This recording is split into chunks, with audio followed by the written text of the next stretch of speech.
Hello, it's Alex here, the Victor Kilo 2, Papa Romeo Charlie.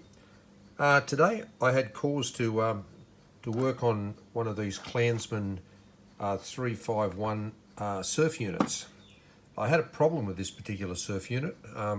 Here's the lid here. You probably recognise what it is, yeah. I had a problem with this particular surf unit. The output, the BNC output from the surf unit was very, very low compared to the input from the radio. After tuning up the surf unit into a dummy load with a perfect reading on the reflector meter, it would read around about the 1 or 2 o'clock position. I had very, very low output coming out of the BNC output, and I immediately knew that there was a problem with the surf unit. Putting 4 watts in, getting about half a watt out the other end. So I decided I'd pull it apart. I've never done this before. So I'm just in the process. I've actually repaired it. I'm in the process of putting it back together.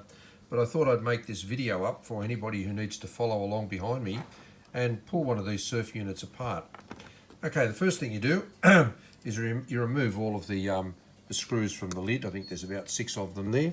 Yeah, take them off. The lid lifts off. And this is what you're faced with here.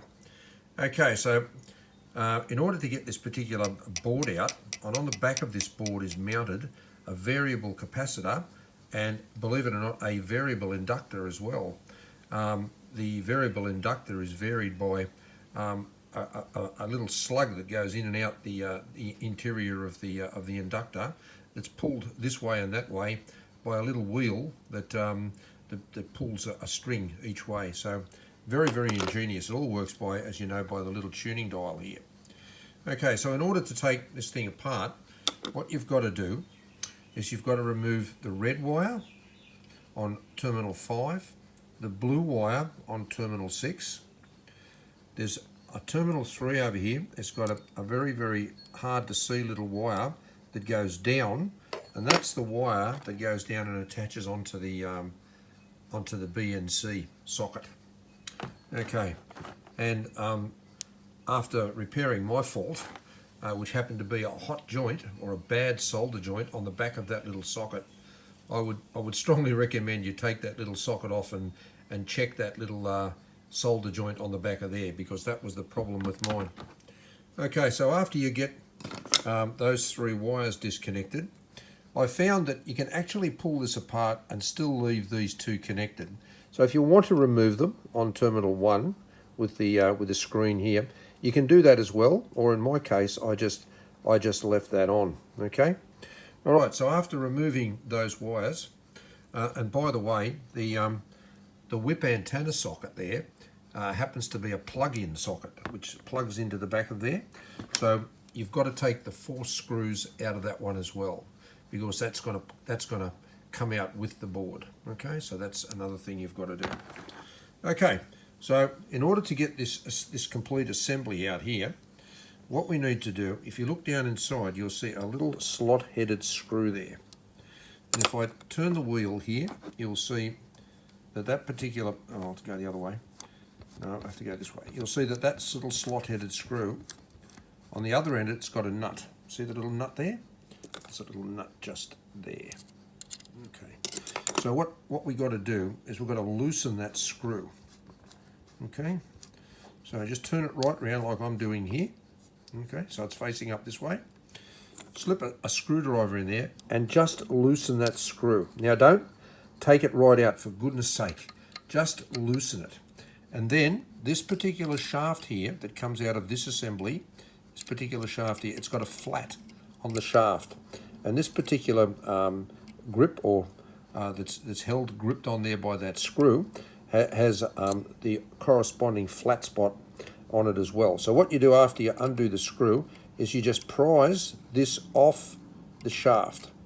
You may not be able to get it off while this board is in this position, but just get it moving. Okay, so after you get it moving, then you remove these 4 screws. Those 4 there with the green on them.